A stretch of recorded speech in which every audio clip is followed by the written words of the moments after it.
Estás escuchando Huellas con Jaime Ramos, los estudios sociales con pensamiento crítico.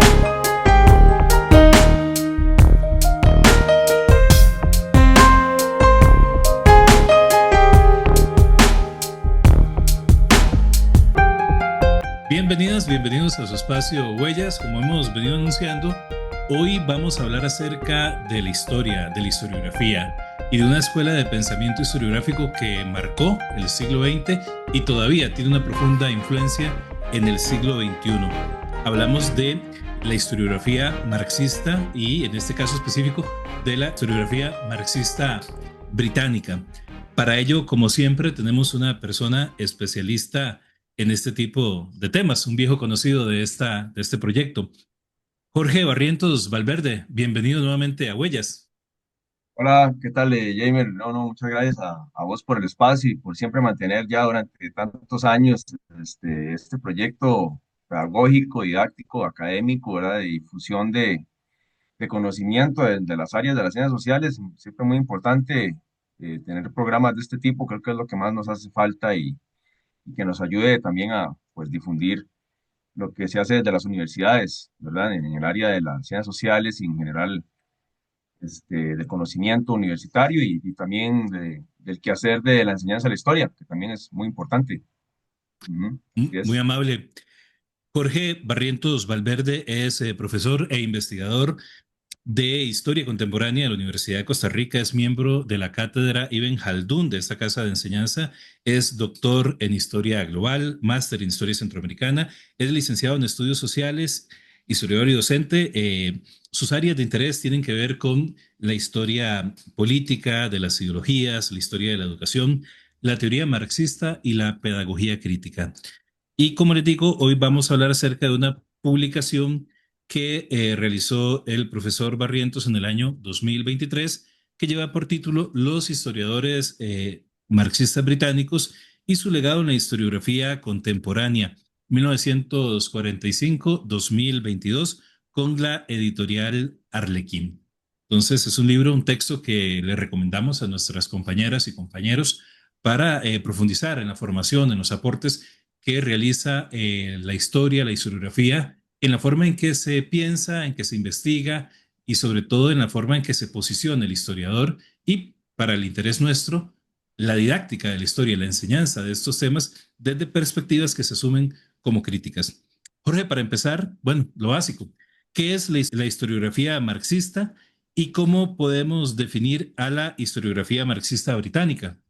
Sí, bueno, lo inicial que, como decías, que está en el libro, es justamente, bueno, introducir un poco el contexto histórico, ¿verdad? De la Guerra Fría, el movimiento de los historiadores marxistas del Partido Comunista, que es como la primera base, 1946, 1952, cuando fundan la revista Past and Present. Es una corriente de pensamiento que inicia primero como un grupo de historiadores dentro del Partido Comunista.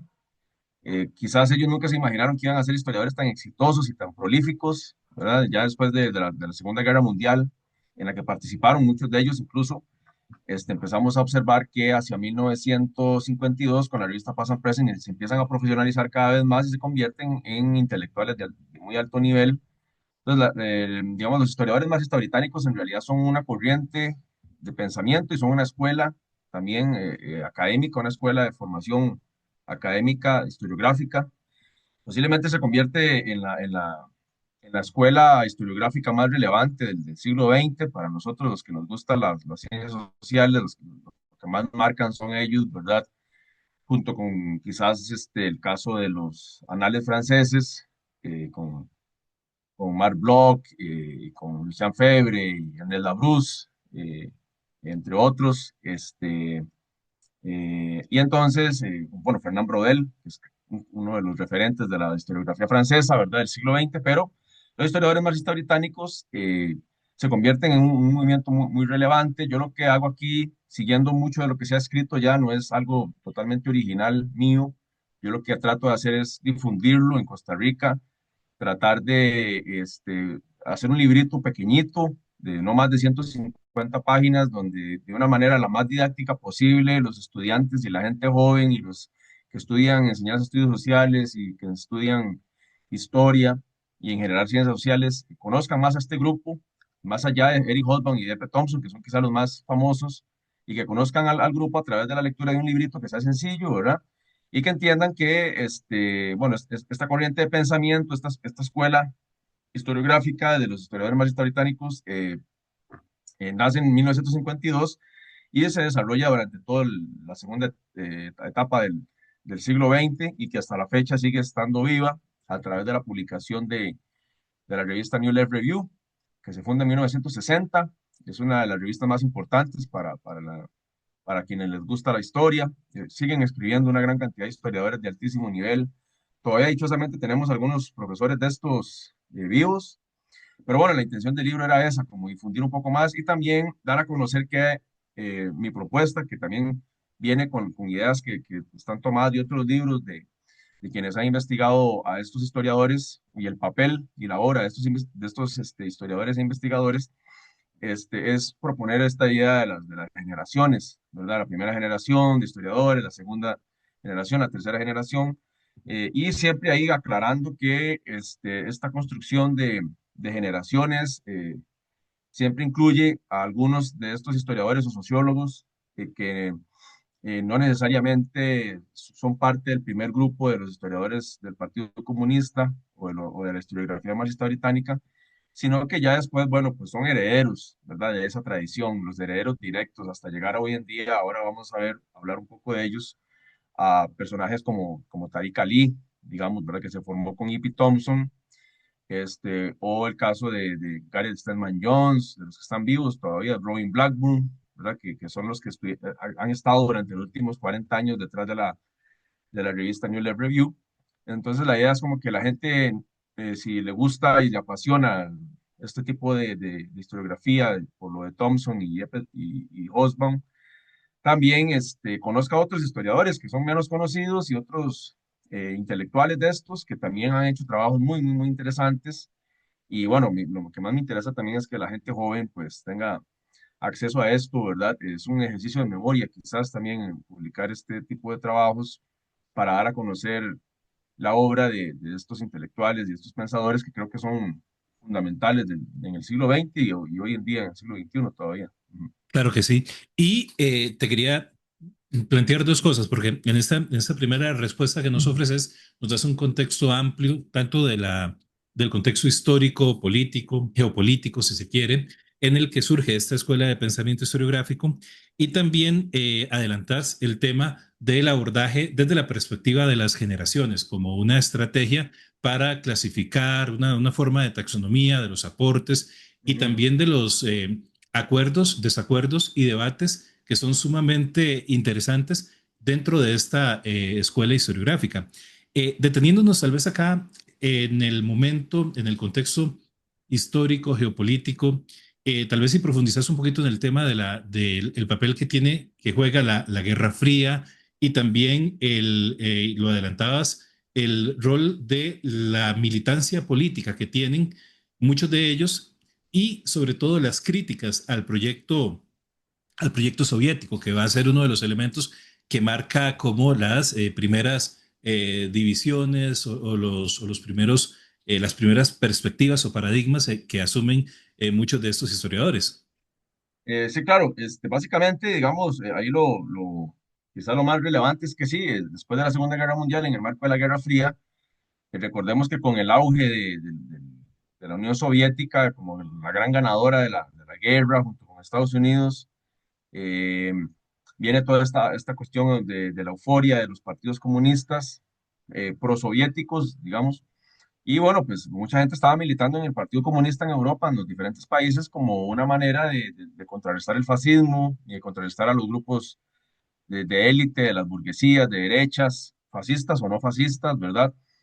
Y en Gran Bretaña se había formado un partido bastante grande, eh, y hasta 1956 muchos de estos intelectuales se mantuvieron en el partido, apostaron por el modelo, digamos, de seguir el norte a lo que era la Unión Soviética, pero en 1956 con la invasión de los soviéticos a Hungría y los conflictos que tienen con Polonia también empieza a desgastarse mucho la imagen de la Unión Soviética, ya había muerto Stalin, ya había llegado Nikita Khrushchev, Y muchos de estos intelectuales empiezan a cuestionar el papel de la Unión Soviética como una potencia militar opresora, opresiva, ¿verdad?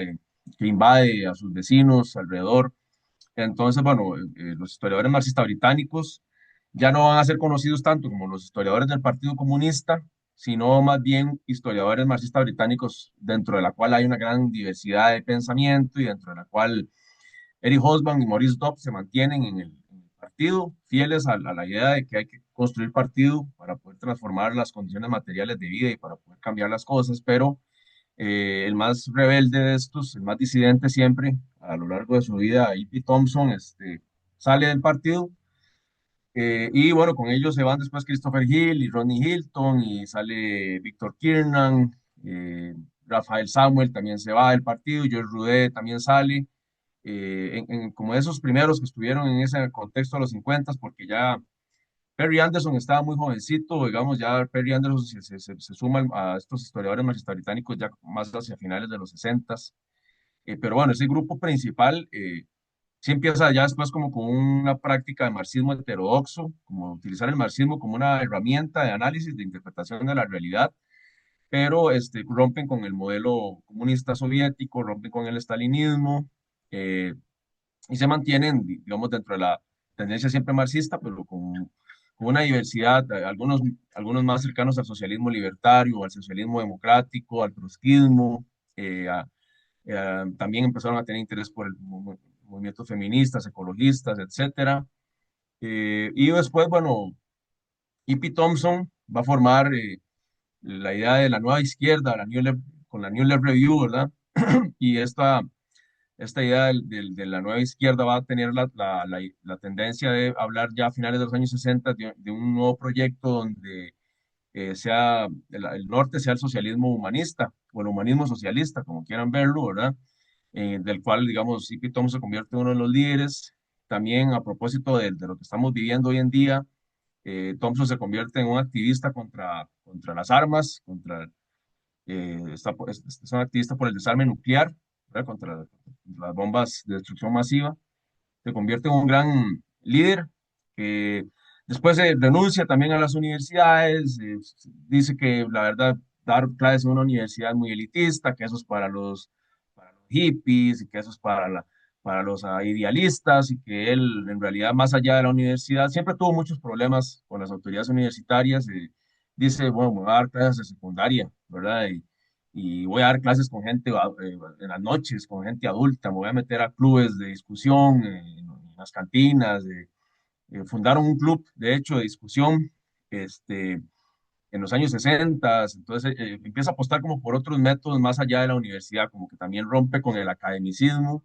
Entonces, C.P. Thompson se convierte en una figura muy interesante y bueno, tiene una gran cantidad de discípulos a su alrededor, dentro de los cuales, bueno, pues, todavía viven algunos de ellos. Perry Anderson está todavía ahí en California, y están, bueno, Roy Blount, Galen Stedman Jones y el caso Tariq Ali, que lo conoció muy bien, que se formó con ellos. Y bueno, entonces es como el contexto de los 50, 60, sí, alrededor de todo el tema del Mayo francés, de París 68, toda esta idea de una nueva izquierda que apueste por el socialismo democrático, el socialismo sin autoritarismos, sin dictadores. Y entonces, bueno, yo creo que por ahí es que este movimiento se hace tan interesante para estudiarlo, analizarlo y, digamos, leer la obra de todos estos historiadores Ok. marxistas británicos, sí. Ujú. ¿Cuáles son, bueno, hablábamos de las generaciones y hablábamos del por qué se establecen para aproximarse a la comprensión de la evolución y de los aportes de las obras, de los planteamientos, de los debates que esta escuela historiográfica en sus distintas vertientes, por decirlo así, tienen? Pero, ¿cuáles son concretamente las generaciones de historiadores marxistas británicos y sobre todo, cuáles son los criterios para agrupar a unos y a otros y a otras en estas diferentes generaciones? Sí, bueno, además de un criterio de edad y de fechas de nacimiento y de generación, ¿verdad? Un asunto meramente generacional, el otro criterio tiene que ver justamente con esta ruptura de 1956 y de los que se suman más al movimiento de los años 60, tiene que ver también con el tipo de marxismo que empiezan y el tipo de temáticas que empiezan a estudiar. Digamos que la primera generación es la clásica que surge del Partido Comunista, eh, que sería E.P. Thompson, Eric Hobsbawm, Rodney Hilton, Christopher Hill, Maurice Dobb y Donna Torr está por ahí también. Hay otros historiadores importantes, bueno, Víctor Kiernan, Rafael Samuel. Entonces, digamos que como uno puede encontrar ahí una primera generación en los años 50, después del tema de la ruptura con la Unión Soviética, este asunto cambia y, bueno, E.P. Thompson sale del Partido Comunista y empieza a tener muchos debates y discusiones muy fuertes contra otros intelectuales más de línea, siempre fiel al Partido Comunista oficial de los diferentes países europeos, ¿verdad? Tiene un debate muy fuerte contra el Tusser, por ejemplo, desde el Partido Comunista francés y todo esto. Y E.P. Thompson después surge con, bueno, la nueva izquierda y a él se le suman Stuart Hall, que es sociólogo jamaiquino, que estudiaba y trabajaba en Gran Bretaña, y forman esta escuela de Birmingham, que se llama, ¿verdad? Que es como una nueva tradición dentro del marxismo que empieza a señalar que en realidad uno de los temas principales que hay que estudiar y que hay que, digamos, investigar y reflexionar al respecto es que el marxismo deje esta tendencia tan dura del análisis de la economía, de la estructura económica y toda esta relación de la base con la estructura y la superestructura, que era como el enfoque este de que, bueno, la economía y lo económico es lo que determina todo lo demás, ¿verdad? Y entonces, por lo económico podemos explicar los fenómenos sociales y culturales y políticos. Y entonces empiezan a cuestionar mucho esa idea tan determinista, ¿verdad? Esa idea del economicismo determinista, de que la economía siempre va a hacer lo que explica por qué sucede todo lo demás. Y empiezan a señalar que en realidad lo ideológico, la ideología y la cultura es muy importante, lo cultural. Entonces, bueno, la escuela Birmingham es una escuela culturalista, es la que llaman el marxismo culturalista, y con Stuart Hall, Raymond Williams, Richard Hogarth y después Perry Anderson empiezan como a hablar de también esos temas. Entonces, no es que no hay que analizar la problemática económica o el imperialismo o la problemática política, el papel del Estado, por ejemplo, que es un tema recurrente. ¿Qué hace el Estado? ¿Qué es el Estado, verdad?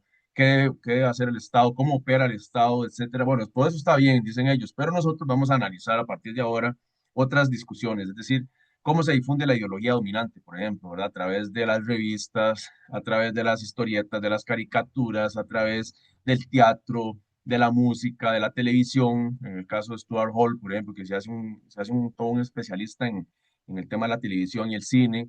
Eh, entonces empiezan como a meterle más cabeza a estas ideas del papel de lo cultural en lo ideológico y digamos cómo eso permite que se reproduzca el capitalismo y se reproduzca la democracia burguesa, ¿verdad? Y es bien interesante porque entonces empiezan a meterse en otra diversidad de temáticas y de campos de estudio que antes de 1965 era impensable que marxistas estuvieran analizando ese tipo de cosas, ¿verdad? Y rompen con el paradigma clásico de la teoría marxista, digamos, de analizar principalmente, bueno, el Estado, la economía, la política, las revoluciones, los modelos de dominación, que todo eso está bien, pero ellos se meten más en la discusión de la literatura, por ejemplo, en el caso de Richard Hogarth, es, bueno, qué papel tiene la literatura, ¿verdad? No es solo leerse los libritos, ahí qué bonito, el cuentito, la poesía, o leerse el ensayo, la novela, sino, bueno, también ellos empiezan a ver que en Inglaterra y en Europa está teniendo un papel de reproducción, digamos, de reproducir el orden dominante, el orden establecido, no de revolucionarlo. Entonces, bueno, la escuela de Birmingham es como la segunda, lo que marca con la New Left Review, esa segunda generación de historiadores, y ya Ok. hasta finales de los años 70, inicios de los 80, es la tercera generación que ya son historiadores que en la mayoría de los casos todavía están vivos y que siguen trabajando a través de la New Left Review. Pero bueno, aquí ya vienen otro grupo que empieza de nuevo como a hablar de temas como el imperialismo, por ejemplo, el colonialismo, se centran en el tema de la hegemonía, rescatan mucho como a Gramsci, eh, se centran también en rescatar como las perspectivas más culturalistas también, pero como que digamos esa tercera generación va como en esta línea, siempre muy alrededor de lo que investigaba Thompson y Stuart Hall, por ejemplo, bueno, obviamente Hall por su condición Va a trabajar también el tema de cómo funciona en la ideología y en la cultura el racismo, por ejemplo, ¿verdad? El tema étnico, los sistemas de dominación. Entonces, bueno, básicamente es como eso y de los años 80 para acá todavía, bueno, quedan algunos de estos historiadores. Y ahí, digamos, yo trato de aclarar que uno puede sumar algunos de estos teóricos, como Tariq Ali, por ejemplo, eh, que, que también es un intelectual de mucho nivel, Tariq Ali o perdón, o Goran Turnbull, por ejemplo, también.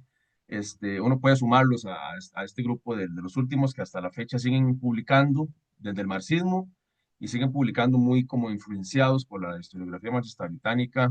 Entonces, bueno, básicamente es como eso, ¿verdad? Ahí en el libro viene más detallado todo, Ujú, pero bueno, lo importante es como entender que la tradición sigue viva, o sea, no se quedó ujú. solo en Hobsbawm y Thompson y que se murió en los años 50, ¿verdad? Sino que es una tradición que sigue viva. La gente joven sigue estudiando los libros de muchos de ellos y se sigue leyendo en los cursos. En América Latina es muy fuerte la tendencia, ¿verdad?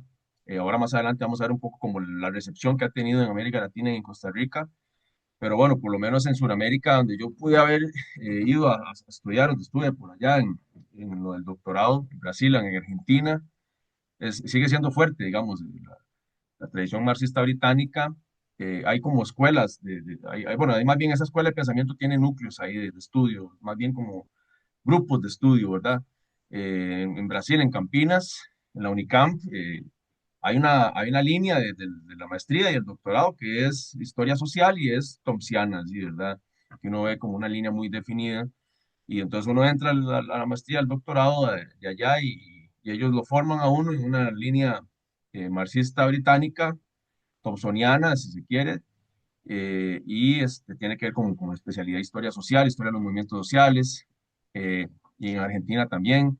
Entonces, bueno, cuando hice todo este libro, hasta la fecha sigo revisando ahí en las universidades latinoamericanas. En YouTube uno puede ver que hay una gran cantidad de siempre charlas, seminarios, conferencias, discusiones, publicaciones de libros donde se sigue discutiendo el impacto de estos historiadores. Muy bien. Teniendo entonces ahora claro las tres generaciones, un poquito una aproximación de sus características, de las personas que le integran, vamos a ir tal vez tratando de profundizar en cada una de ellas. Vamos a empezar por esta primera generación. Ya vos nos hablabas de quiénes un poquito la integraron, pero en relación a la primera generación y en relación a cada una de las generaciones que vamos a ir hablando a lo largo del programa, mm, y para iniciar precisamente por esta primera generación, te pregunto, como modo de recapitular para llevar este proceso didáctico también, volvamos a la primera generación. ¿Quiénes son sus principales referentes? Las obras que podemos revisar, a las que podemos acudir para investigar, para profundizar, para conocer los aportes, las discusiones y sobre todo desde tu perspectiva, ¿cuáles son los principales aportes de esta primera generación al estudio de la historia en general y sobre todo a la historiografía crítica? Porque luego vamos a ver más adelante cómo este abordaje, y lo hemos dicho en otros programas, ¿verdad? La congruencia que hay entre una escuela de pensamiento, ya sea histórica, social, geográfica, y cómo se traduce eso en una didáctica, en una pedagogía crítica, a la hora en que se enseñan estos temas relacionados con las ciencias sociales, con la historia, en la enseñanza de los estudios sociales propiamente dicha. Entonces, comencemos con la primera generación a modo de recapitular para irnos a la pausa musical, acordes. En la historiografía marxista británica, la primera generación, los clásicos son Eric Hobsbawm y E.P. Thompson principalmente. Eric Hobsbawm, bueno, pues arranca con movimientos sociales, con una historia de movimientos sociales del siglo XIX-XX, que es como lo más famoso que él inició, con rebeldes primitivos y bandoleros, bandidos, todos estos libros. Eh, y después también uno puede encontrar con los años, ya en los años 70, 80, se empieza a trabajar todos estos libros que después se convierten en una trilogía, que es la era de la industria, la revolución industrial, después la era del imperio, la era del capital, y trabaja, bueno, el tema del mundo del trabajo, cómo se dan las relaciones de poder y dominación en el mundo industrial, toda esta cuestión. Entonces, bueno, al final esos trabajos terminan con la era de los extremos, que es la historia del siglo XX, y bueno, Hobsbawm publicó muchísimo más, pero básicamente es como lo más relevante. Con el caso de Thompson, ¿verdad? Que lo más famoso de Thompson es la formación de la clase obrera en Inglaterra, y sus trabajos sobre las revueltas populares. Y también, bueno, es un clásico, y produjo una gran cantidad de libros más, hizo unos trabajos sobre William Blake, William Morris, que son como pensadores utópicos del siglo XVIII y XIX, utopistas, por decirlo así. Él encuentra allí que estos pensadores son como una especie de presocialistas, ¿verdad? Es decir, ya en ellos uno encuentra las ideas socialistas antes de Marx y Engels, ¿verdad? Como socialistas utópicos, incluso con preocupaciones ambientales. Imagínense ya en el inicio de la revolución industrial, ya ellos están denunciando la problemática ambiental, por ejemplo. Entonces, va como por ahí esa discusión. Después tenemos el caso de Rodney Hilton, que es importantísimo para estudiar el tema de la historia medieval. Rodney Hilton es clave, el libro más famoso es Siervos Liberados. El caso de Christopher Hill, también muy importante, con el libro de los trastornados y las revueltas populares alrededor de la Revolución Inglesa de 1620, 1640, por allí. Estudia mucho como esos ámbitos, esas épocas, qué se leía, qué se estudiaba, en qué se inspiraba la gente para hacer rebeliones, ¿verdad? Y tratar de transformar el mundo o tratar de derrocar a los reyes.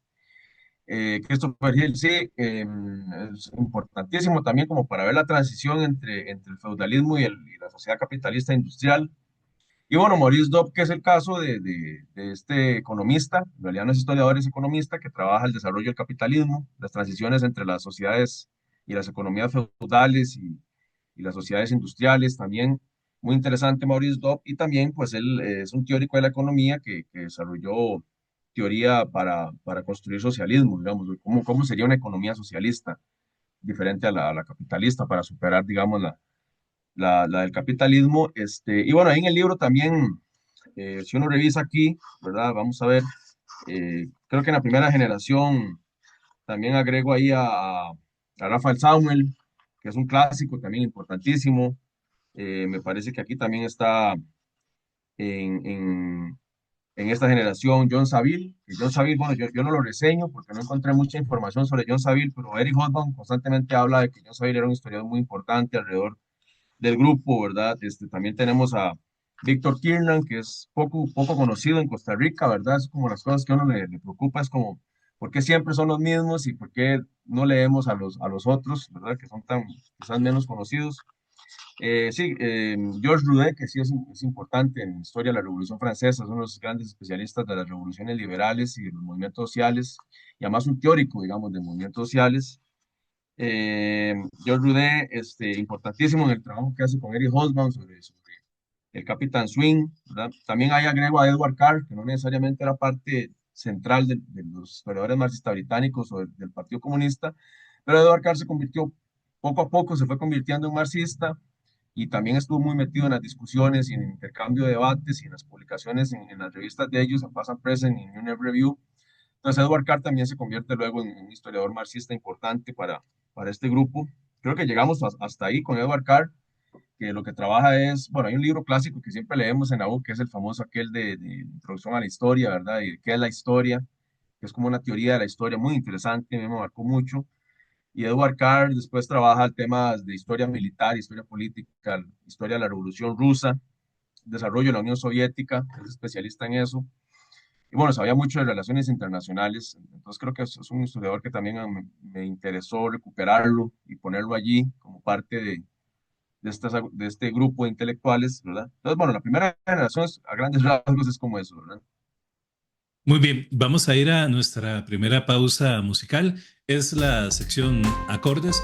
Jorge, como es un veterano de este programa, ya conoce la dinámica. Siempre le pedimos a nuestra invitada, a nuestro invitado, que nos sugiera alguna temática musical que tenga relación con el tema que desarrollamos en la entrevista o que simplemente sea de su agrado. Jorge, ¿con qué canción nos vamos a la sección Acordes?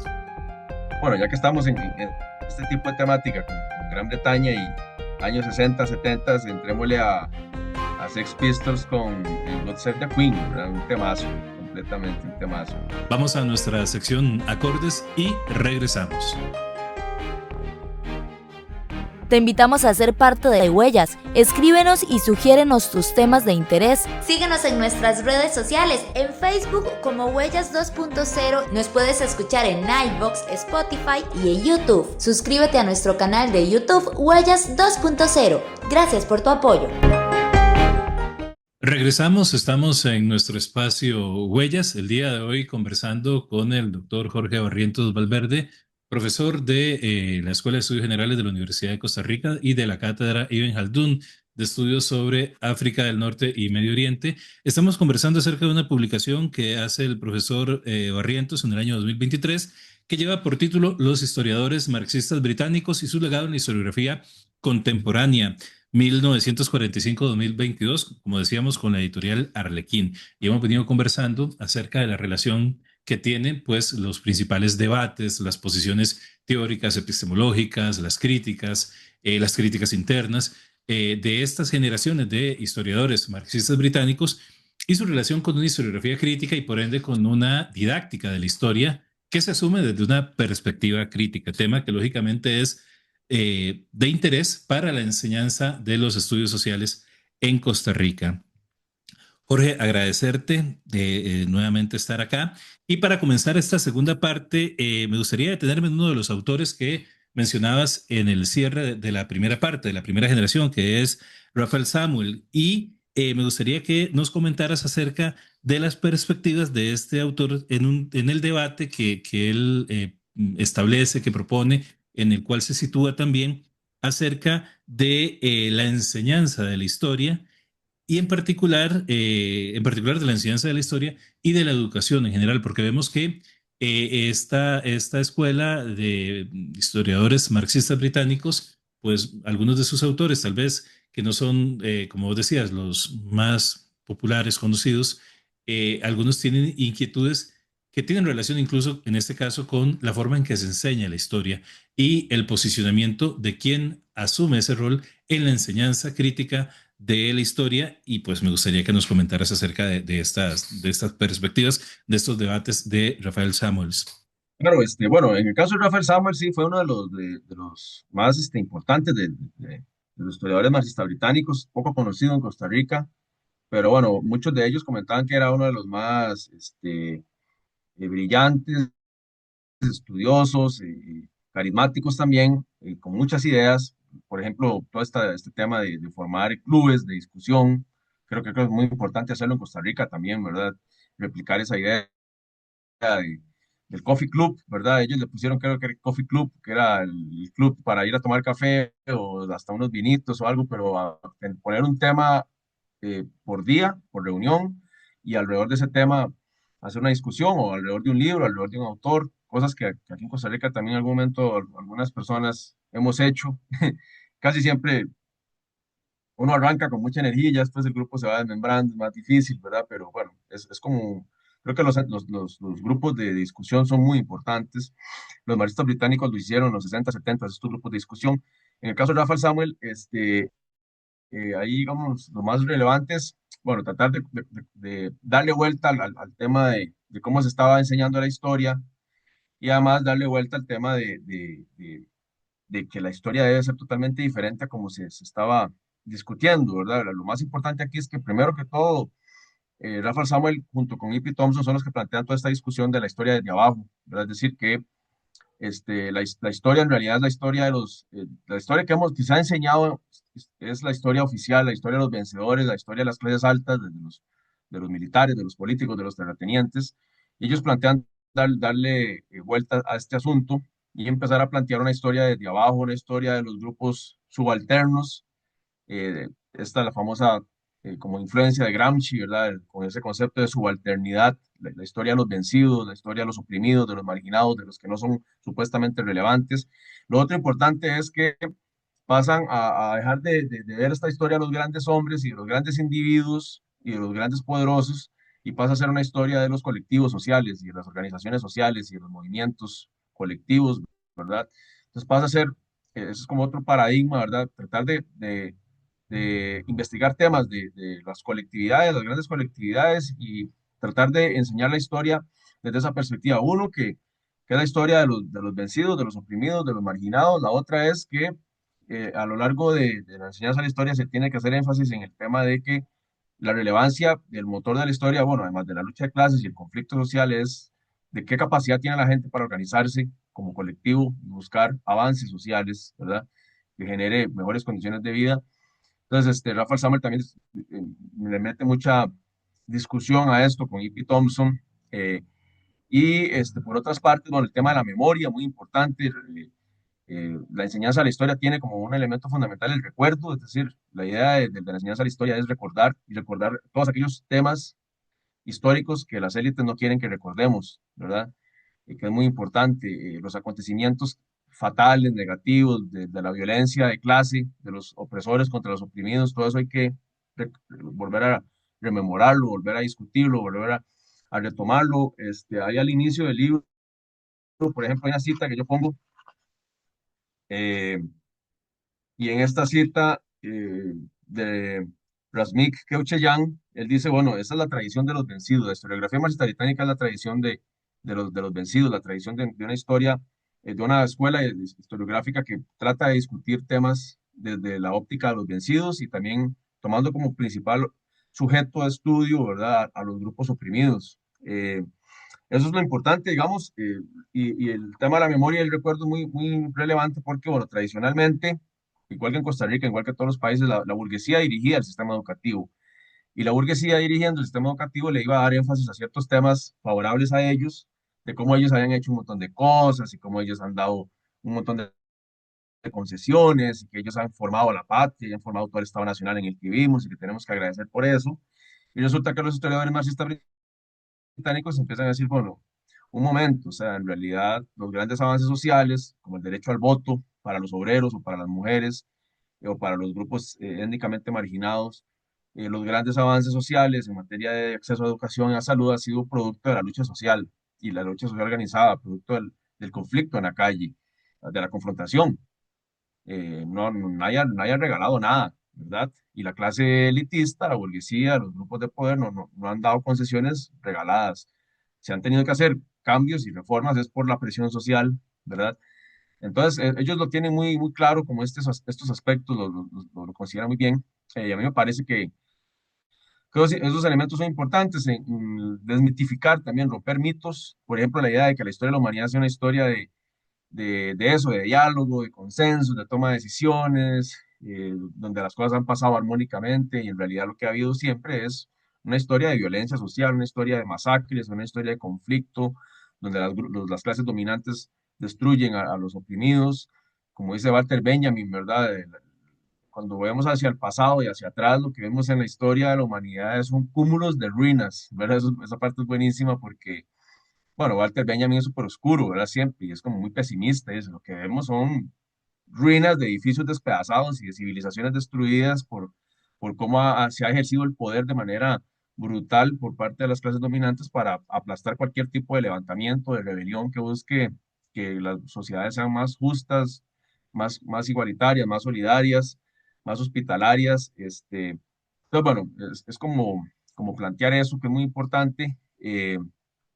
Y creo que lo otro importante es que los grandes avances de la humanidad han sido avances gracias a la lucha social de los grupos oprimidos que han tenido que organizarse para poder lograr en mejores condiciones. Los derechos sociales y políticos se han ido logrando y los derechos económicos también a partir del conflicto social, ¿verdad? Y de la tensión que hay entre los grupos dominantes que manejan el poder del Estado. No solo manejan la economía y la riqueza, sino que manejan el poder del Estado. Y los grupos, clases medias, clases bajas, el proletariado, la clase trabajadora que tiene que buscar mejores condiciones. Entonces, bueno, Rafael Samuel, como A.P. Thompson o el mismo Stuart Hall, Raymond Williams, todos ellos de esa generación años 60, 70, insisten mucho como en esos elementos y bueno, al punto de que muchos de ellos trabajaron no solo en universidades, sino que después trabajaron en secundaria también. Creían que había que meterse con la clase obrera en los colegios, en los barrios marginales, haciendo grupos de discusión, con actividades artísticas, el activismo en las protestas, etcétera. Entonces creo Muy que por bien, ahí es relevante también excelente. seguir como ese ejemplo. Sí. Claro, claro que sí. La frase de Benjamin, ¿verdad? Que todo artefacto de cultura es un artefacto de barbarie o algo, palabras más, palabras menos, pero que sí, que hablaba Sí, de cómo el producto de sí. esa historia que se cuenta, que se hegemoniza, es un producto de la violencia y de la pues, explotación, de la opresión sobre otros grupos. Hablemos de la segunda generación de historiadores marxistas británicos, quienes la integran. Igual, ¿cuáles son sus principales obras, debates y cómo, qué aportan a la historiografía crítica actual?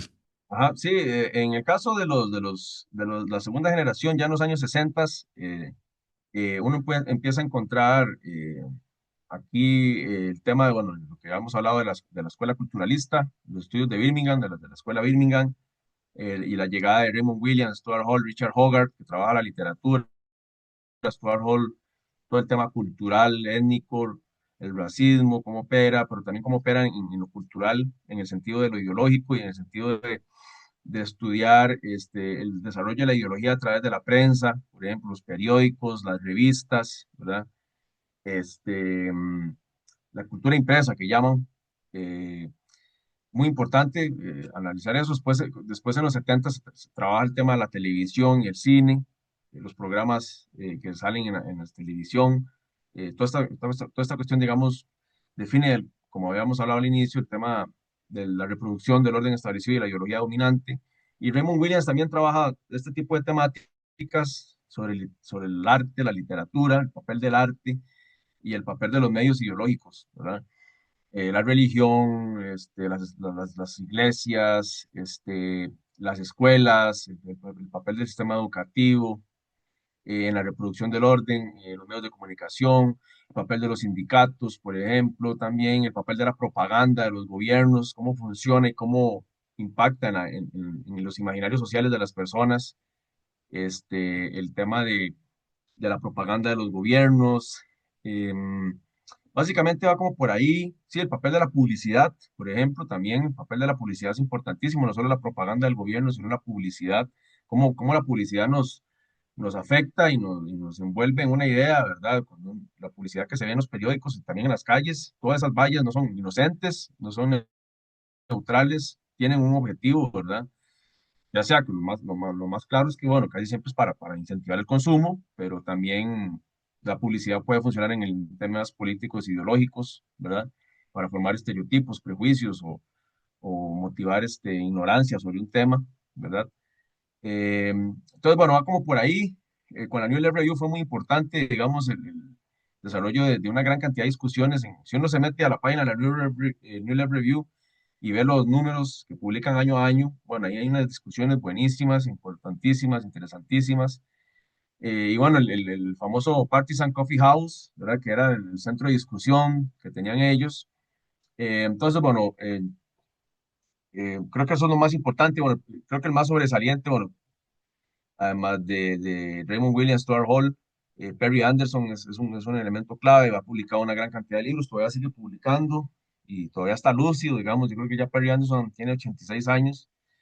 Y bueno, en esa discusión también, bueno, hay algunos de ellos muy importantes como Ralph Miliband, que es como más tirado a la historia política y a la ciencia política, y Ralph Miliband trabaja el tema de cómo opera el Estado, ¿verdad? El tema de hegemonía, poder, relaciones de poder, relaciones de dominación, relaciones de control, este, el poder estatal, ¿verdad? El papel de los intelectuales, cómo surgen los levantamientos y las revoluciones contra el Estado.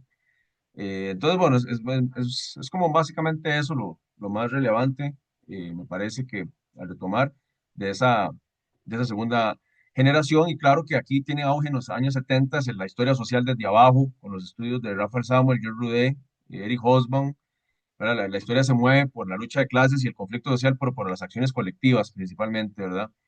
Hay que combatir esa historia de los grandes hombres, de los grandes líderes, de los grandes políticos, los grandes militares, de las élites, ¿verdad? Es además una historia que en temas de enseñanza se torna muy descriptiva, memorística, narrativa, apologética, ¿verdad? Los grandes hombres, las fotos de los libros en los manuales de texto son estatuas de hombres poderosos del pasado, los grandes colonialistas, los que hicieron las grandes conquistas de territorios, quiénes conquistaron en América, por ejemplo, en el caso nuestro, ¿verdad? Los grandes políticos, que casi siempre venían de los grupos de poder económico, ¿verdad? Entonces, más bien aquí lo que se plantea es una historia más explicativa, más analítica, más interpretativa, con el apoyo de la teoría marxista, que ese es el papel, ¿verdad?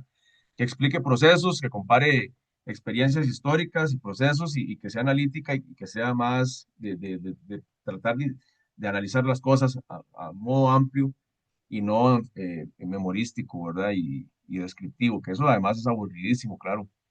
Ujú. Llegamos a la tercera generación. Sobre esta tercera generación, aparte de igual hacer una descripción de hacer una referencia de los principales autores y debates, hay un debate importante que tiene una vigencia sumamente actual en el primer cuarto del siglo XXI, que es el debate sobre el Estado. Esta vigencia en cuanto al debate del Estado, el papel del Estado en un contexto de capitalismo global, de capitalismo tardío, de globalización, de neoliberalismo y sobre todo de las implicaciones que tiene en lo educativo, que es un tema que es de nuestro total interés. Entonces, tal vez si nos referimos a esta tercera generación y cuáles son sus principales debates y en particular el tema del debate sobre el Estado. Sí, digamos, la tercera generación principalmente va después quien se convirtió en el editor de la ULF Review, que es Robin Blackburn, creo que es muy importante como historiador, todos los trabajos que ha hecho sobre imperialismo y colonialismo y el desarrollo de la historia de los Estados Unidos y de Gran Bretaña. Robert Brenner, que es estadounidense, pero que está totalmente influenciado por todo este movimiento de esta tradición y esta escuela de pensamiento y esta escuela historiográfica, Robert Brenner, con trabajos de historia económica. El caso de Gary Stedman Jones, que es uno de los que vivos, que es de los más importantes. Harvey G. Cage, que es otro historiador relevante, que incluso tiene un libro que es el más famoso de todos sobre los historiadores más británicos, que es apenas una introducción, pero él habla nada más de la primera generación. Es un libro de 1989, se quedó ya muy viejito y yo dije, bueno, hey, modestamente, obviamente, pero 30 años después podemos decir algo más. Y por ahí yo he revisado en academia.edu que me parecía que en Alemania había un muchacho historiador, que estaba haciendo un doctorado, que es de origen turco, que estaba analizando la obra de los historiadores británicos ya en una tesis doctoral que, bueno, posiblemente ya salió, eso lo vi hace unos años y recuerdo que me pareció muy interesante que ya hay gente que está estudiando la obra de los historiadores británicos, incluso en tesis de maestría y de doctorado. Recuerdo en Brasil, por ejemplo, una compañera del doctorado en la Unicamp, se especializó en Raymond Williams, tanto así que para el doctorado viajó a Inglaterra y pudo hablar con la familia de Raymond Williams y revisar los archivos personales y toda la biblioteca de Raymond Williams. Ella sacó la maestría y el doctorado sobre Raymond Williams, la tesis doctoral con mucho más nivel porque, bueno, logró ir allá y estar en Gran Bretaña, bueno, en Inglaterra y revisar esa información y, bueno, ya después me los pasó, está en portugués, pero son trabajos de altísimo nivel, ¿verdad? Como hablábamos, ya hay historiadores jóvenes que se han interesado tanto por estos temas que han podido hacer investigaciones especializándose en algunos de ellos. Y bueno, ella es una completa fan, digamos, de la teoría de Raymond Williams y de todo el conocimiento que generó Williams. Eh, y entonces, bueno, sí, de esta tercera generación, y Tariq Ali, creo que es el otro muy importante, que es pakistaní. Eh, Tariq Ali ha trabajado durante muchos años, bueno, trabajó muchos años cerca de Thompson, de Hobsbawm, todavía anda por allí, sigue publicando, ha hecho trabajos de historia de los Estados Unidos muy importantes también. eh, y creo que, bueno, es uno de los principales que ha mantenido el legado vivo de toda esta tradición. Y estudian principalmente el colonialismo, el imperialismo, las relaciones entre centro imperialista y periferia, por ejemplo, ¿verdad? Porque ellos, no solo Stuart Hall, sino Tariq Ali vienen de otros países, bueno, Robert Brennan es estadounidense, tienen esas inquietudes, ¿verdad? De las relaciones que hay con la India, por ejemplo, en la India se forma un movimiento historiográfico que es revolucionario, que son los historios, la historiografía subalterna o la historiografía de la subalternidad o los estudios de la subalternidad con Ranajit Guha. Ranajit Guha, bueno, es un clásico, ¿verdad?, de finales del siglo XX, y hay un montón de ellos, ¿verdad? Todos los estudios postcoloniales después surgen por ahí, ¿verdad? Toda esta idea de cómo desde la India se hace historia y cómo los historiadores de la India, sí, indios, desarrollan también su propia perspectiva, también con el paradigma de Thompson de la historia de los de abajo, ¿verdad? Y bueno, yo cuando leí a Ranjit Buja y los trabajos de ellos, eh, yo quedé impactado, ¿verdad? Realmente es muy interesante y muy relevante lo que trabajan allí. Esos debates que decías, bueno, empiezan a haber un montón de debates sobre las transiciones en los modos de producción, de cómo se da la transición entre la antigüedad y el feudalismo, que es un libro de Perry Anderson. También las transiciones entre el feudalismo y el capitalismo y la era industrial, que es un debate que tiene Ronnie Hilton con, con otros, por ejemplo, los economistas, ¿verdad? Que se meten también ya después en la discusión de cómo se desarrolla el capitalismo industrial, con Maurice Dobb. Bueno, son unos debates grandísimos y después, bueno, cuando uno los lee a veces los debates se tornan súper fuertes. El de Thompson con Althusser es el más famoso. Bueno, Thompson y Althusser solo les faltó irse al ring, ¿verdad? Porque fue un debate brutal, ¿verdad? En dos publicaciones de libros. Después Perry Anderson interviene y dice, bueno, no es necesario como pelear, ¿verdad? Trata de conciliar en el debate que él plantea, trata de conciliar las dos versiones, ¿verdad? Y las dos visiones de marxismo, la de Althusser y la de Thompson. Pero sí, son debates fuertes. Yo recuerdo que también hubo uno de Eric Hobsbawm con con Samuel Stone, ¿no? Es Samuel Stone o algo. No, no, creo que no es Samuel Stone, es otro Stone. Ahorita reviso. Bueno, el debate de Hobsbawm con Stone es fuertísimo también. eh, y hay una gran cantidad ahí en las notas al pie en el libro vienen todos los debates estos, que, bueno, generaban discusiones acaloradas frente a temas como el papel del Estado, por ejemplo, que es un debate de Miliband también con Althusser y con Polanzas, ¿verdad? Que eran estaban de moda. Bueno, Althusser y Polanzas, para los que no recuerdan bien cómo se vivía esa cosa, digamos, esa época, en los años 70, los intelectuales franceses eran casi como estrellas de rock, ¿verdad? Foucault, Althusser, bueno, Polanzas era griego, pero era cercano a Althusser, ¿verdad? Esta gente era importantísima, iban a una universidad, a una conferencia y llenaban el lugar con 400, 500 personas. Si el lugar era grande, 1200 personas escuchando, ¿verdad? Como le pasaba a Herbert Marcuse, por ejemplo, en Estados Unidos, en California, en los años 60, alrededor de todo lo fuerte que fue el 68. Y entonces, bueno, eran épocas donde los intelectuales tenían un papel muy importante en las sociedades y se les daba mucha relevancia, debería ser así, pero bueno, ya sabemos que hoy en día nos sustituyeron a los profesores universitarios por modelos y por influencers y por TikTokers y por futbolistas, y entonces, bueno, la decadencia social que vivimos es espantosa, y claro que a nadie le da pelota a un profesor, ¿verdad? A no más que la televisión lo saque para que hable de la erupción del volcán, o el terremoto, o porque hay una guerra entre Irán e Israel y lo sacan un minuto, ¿verdad? O 2 minutos. Pero es que antes, en los años 70, ¿verdad? Eso incluso Hobsbawm lo tiene en un libro que se llama Tiempos de Rupturas, que dice, ¿cómo se movió esta idea de, en los 70 los intelectuales eran fundamentales para darle pensamiento a la sociedad, para darle ideas de cómo mejorar las cosas? Noam Chomsky cuando debate con Foucault, por ejemplo, que es un debate y famosísimo, y de repente dice él, en los 90 para acá, fuimos sustituidos, el foco de atención se fue hacia otro lado, hacia los guapos, hacia los modelos, hacia las modelos, hacia los futbolistas, hacia la gente que hace gimnasio y son musculosos y todo eso, ¿verdad? Y Hollywood sí, con su cine lleno de, de esteroides, ¿verdad?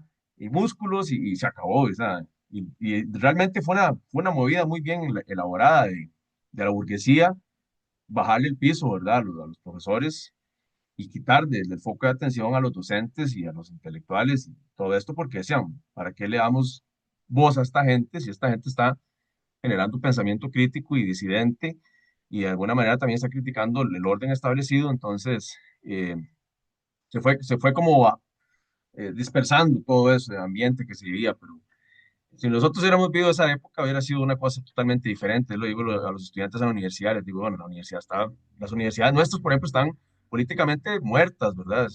La pasividad, la despolitización, eh, ese síntoma como de tristeza sobre el futuro, ¿verdad?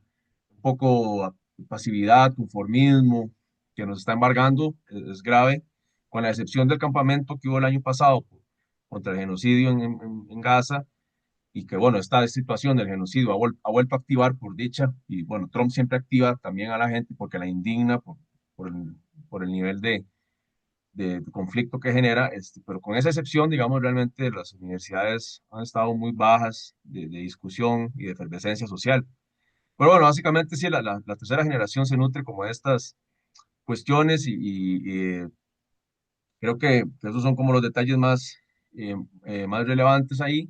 Ujú. Y siempre uno encuentra como cuatro tendencias de estudio en todo esto: la historia económica, ¿verdad? La historia social desde abajo, la historia cultural de cómo opera la ideología, la conciencia, los imaginarios de la gente, cómo se construyen, ¿verdad? Lo que llamamos las mentalidades, el tema de los discursos, cómo operan los discursos, el adoctrinamiento, y la historia política, que bueno, a nosotros nos gusta mucho, ¿verdad?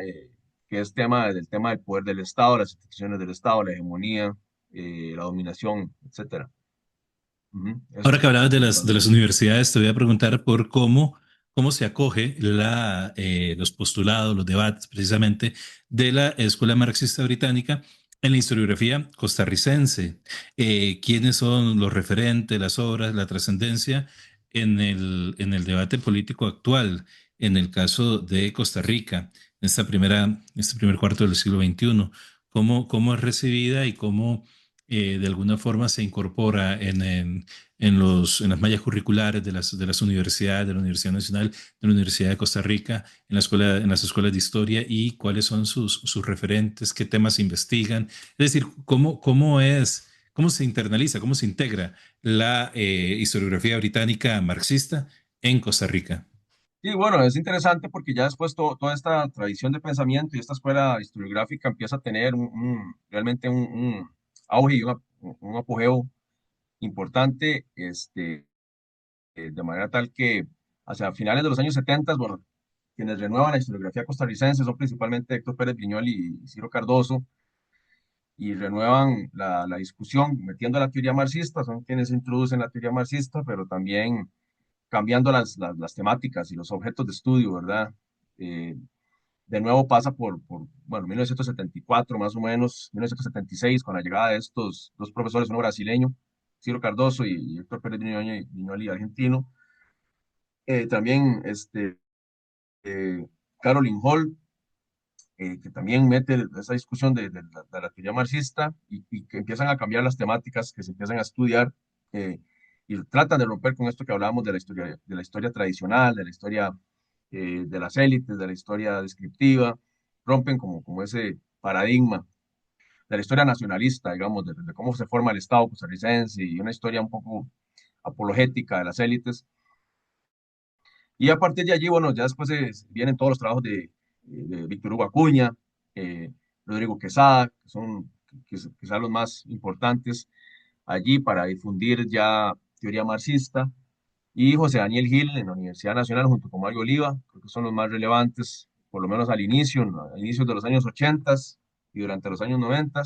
Y también encontramos otros historiadores que empiezan a utilizar el marxismo como Vladimir de la Cruz, y también empiezan a fijarse en los trabajos de los historiadores marxistas británicos, José Antonio Fernández, y bueno, por supuesto, en el caso de Mario Samper en Historia Económica, Roberto Marín, cuando empieza a trabajar historia de Medio Oriente, pero claro, Roberto lo que tiene muchos trabajos sobre movimientos sociales en Medio Oriente, revueltas populares, revueltas políticas, y allí utiliza la teoría marxista británica de Hobsbawm y Thompson. Bueno, personalmente él tenía estudiaba muchísimo la teoría de Thompson y Hobsbawm, eh, y eso es como muy importante también después la llegada de historiadores del nivel de Iván Molina, que la tesis de maestría de él es un clásico de la historia económica en Costa Rica sobre la génesis del capitalismo, cómo se desarrolla el capitalismo en Costa Rica utilizando teoría marxista, y también después, bueno, Iván Molina va a ser muy influenciado por los trabajos de los marxistas británicos, principalmente de Hobsbawm, Thompson, Perry Anderson, en el trabajo de Iván Molina sobre los nacionalismos, ¿verdad? Muy importante, creo, el libro de Costarricense por Dicha, que es realmente muy interesante, ¿verdad? Mayeros Aguilar, por ejemplo, Historia de Movimientos Sociales, tiene una gran influencia, que fue con quien presentamos el libro el año pasado, y Marielos, bueno, siempre con mucho compromiso político, social, además. Y ahí, bueno, se desarrolla mucho la historia social con Marielos, con Carlos Hernández, Juan José Marín, este, y empezamos a ver que hay un impacto fuerte en Costa Rica también de la historiografía marxista en los años 90 y estos últimos 25 años del 2000 para acá. Patricia Alvarenga, por ejemplo, tiene una influencia fuerte.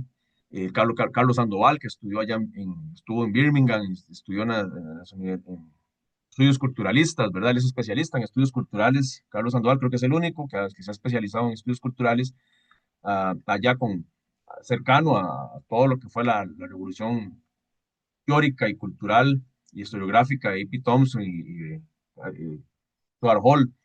Entonces, bueno, lo de Carlos Sandoval, que personalmente he hablado con él sobre estos temas, interesantísimo, ¿verdad? Que se empieza a meter también mucha teoría, en el caso de él, sobre identidades nacionales y nacionalismos. George García, muy importante también, bueno, Adriana Sánchez, que trabaja desde la línea de E.P. Thompson, el caso del profesor David Díaz, que tiene una influencia fuerte sobre, con E.P. Thompson y Hobsbawm, entre otros, y que se ha especializado en historia contemporánea y ha difundido mucho la historia contemporánea de Costa Rica de enfoques marxistas. Entonces creo que goza de una buena salud, a pesar de todos los ataques que siempre tiene este tipo de escuelas de pensamiento, porque, bueno, en Costa Rica hay tanto anticomunismo, tanto antiizquierdismo, antisindicalismo, genera bueno, una gran cantidad, incluso dentro de nuestras universidades y en nuestro gremio de profesores de estudios sociales y historiadores, un montón de gente desconoce por completo esto, y cuando medio se le dice, lo rechaza, ¿verdad? Es decir, no, no nos interesa, ¿verdad? Eh, entonces, bueno, también dentro del gremio hay una repulsión y un rechazo a la historiografía marxista y a la teoría marxista, y un desconocimiento por estos pensadores y por todo este legado que creo que es relevante justamente para eso es el libro, retomarlo, ¿verdad? Y revitalizar, retomar, rediscutir todo esto nuevamente, ojalá con el fin de que más gente se interese, ¿verdad? Evidentemente, bueno, el libro está ahí, todavía hay libros a la venta, vamos a hacer La el comercial, promoción. ¿verdad? Sí, pueden encontrarlo en la editorial, perdón, en la librería de la UCR en San Pedro, o me avisan a mí directamente, yo todavía tengo libros, todavía quedan bastantes, entonces es como eso, ¿verdad? Invitar a la gente a sumarse a leer el trabajo. Ujú. Para terminar, Jorge, y agradecerte muchísimo el tiempo y el espacio, estamos a final de semestre y uno comprende perfectamente lo que es sacar el tiempo y por eso te agradezco muchísimo. Vos hablabas antes de que todavía, pese a las críticas y pese a ciertas tradiciones en el pensamiento político y en la reproducción de ese pensamiento político en Costa Rica, acerca de todo lo que tiene que ver con el pensamiento crítico, con el socialismo, con el marxismo, eh, todavía estas corrientes de pensamiento, estas escuelas historiográficas, en este caso específico, la escuela británica marxista, tienen y funcionan para comprender, para aproximarnos a entender lo que ocurre en la actualidad. Y eso tiene que ver directamente con la enseñanza de los estudios sociales, con el posicionarse de una pedagogía crítica. Y esta última pregunta, como siempre te la hago como profesor de estudios sociales, que vos tenés formación en la enseñanza de los estudios sociales, has trabajado en secundaria y uno de los temas que más te interesa es la pedagogía crítica. Entonces, ¿cuál es la relevancia y la vigencia que tiene los aportes de la historiografía marxista británica en la enseñanza de los estudios sociales, en el abordar esta selectividad de temas de la historia, de las ciencias sociales, en el currículum, en la didáctica, en el espacio del aula? Sí, creo que es fundamental, ¿verdad? Justamente invitar a que más gente se sume a leer este legado historiográfico y esta tradición y esta escuela de pensamiento para uno también reflexionar y repensar cómo da uno clases, ¿verdad? Y todo eso pasa por justamente, bueno, la manera en la que uno aborda los temas de la historia contemporánea y la historia en general. El abordaje es fundamental, es decir, siempre cuando uno habla de analizar la historia y el pasado, tiene que asumir un posicionamiento teórico, conceptual, ¿verdad? Y metodológico también. Entonces, la historiografía marxista británica le ayuda a uno a posicionarse como profesor, y como historiador y como eh, docente en el área de enseñar sobre el pasado y sobre la historia. Y entonces, leer de esto lo logra uno ubicarlo mejor. Eh, y bueno, después de que hablamos todos estos logros de la historiografía marxista respecto a cómo ha interpretado el pasado, cómo es que funciona el pasado, ¿verdad? Eh, Creo que a la hora de la enseñanza de la historia Esto nos ayuda para reevaluar también cómo damos clases, ¿verdad? Cuando se prepara una clase uno tiene que tener claro, bueno, que las clases tienen que, las lecciones de historia tienen que arrancar con una introducción, con una motivación, con algo que genere una discusión, con preguntas generadoras. Los marxistas británicos siempre dijeron que la historia se construye haciéndonos preguntas desde el presente sobre el pasado, ¿verdad? Construirnos preguntas es fundamental, partir de la pregunta. Eso es muy de Paulo Freire, la idea de la pedagogía de la pregunta. Pero los marxistas británicos partían de preguntas, ¿verdad? Desde el presente, pero preguntándose sobre el pasado. Entonces, las clases uno debería organizarlas siempre partiendo también de preguntas, desde enfoques de los muchos que hablan los historiadores marxistas británicos. Eso nos ayuda a que las clases queden con mayor calidad. Después uno puede, bueno, desarrollar las clases, utilizar materiales didácticos, videos, documentales, películas, bueno, hay mucho material ahora. Lo otro es que los marxistas británicos, como E.P. Thompson, por ejemplo, siempre creyeron en aprender y conocer sobre temas haciendo, es decir, el constructivismo, ¿verdad? Entonces, la participación en la discusión es fundamental. O sea, los estudiantes tienen que participar, el estudiantado tiene que ser parte de la discusión. Y lo otro muy relevante es poner a nuestros estudiantes a trabajar estos temas sin miedo, ¿verdad? Cualquiera puede estudiar estas temáticas, aprender haciendo en la práctica. Y bueno, yo creo que las clases es eso, ¿verdad? Cuando uno las organiza, darle todas esas etapas a las lecciones, lo de iniciar, introducir el tema, hacer una reflexión, una motivación, una actividad que genere preguntas sobre un tema y después, bueno, hacer el cierre y las conclusiones de una clase fundamental, ¿verdad? Y bueno, yo creo que los historiadores marxista-británicos tienen muchos libros y muchas formas de ayudarnos a que las clases que damos en estudios sociales y en historia en las universidades sean mucho mejores y sean también más atractivas para el estudiantado, ¿verdad? Que es importante ahora con las jóvenes, todo es muy audiovisual, entonces que son clases atractivas también en las discusiones. Y bueno, yo creo que lo apasionante de todo esto es que los historiadores más británicos vivieron épocas de muchas pasiones y la discusión puede ser también muy apasionada en la clase y yo creo que eso ayuda, ¿verdad? Cuando uno habla sobre temas que son muy cercanos a las realidades que vivimos, la opresión, la violencia policial, la violencia de los ejércitos, las guerras, el imperialismo, el colonialismo, la violencia, las revoluciones, ¿verdad? Las dictaduras militares. Entonces, bueno, en eso nos puede ayudar muchísimo. Ahí está la invitación para que puedan revisar el trabajo. Jorge Barrientos Valverde, doctor en Historia Global por la Universidad de Costa Rica, máster en Historia de Centroamérica por esta Casa de Enseñanza, profesor e investigador asociado de Historia Contemporánea en la Escuela de Estudios Generales y también integrante de la Cátedra Ibn Khaldun sobre estudios de Medio Oriente y África del Norte, que recientemente ha publicado el libro Los historiadores marxistas británicos y su legado en la historiografía contemporánea con la editorial Arlequín. Muchísimas gracias, Jorge, como siempre, por apoyar este proyecto, por socializar y compartir tus investigaciones. Muchísimas gracias y esperamos conversar muy pronto. Muchas gracias a vos, Jamie, y buenísimo por el espacio y ojalá sigas siempre adelante con este proyecto. Nos vemos.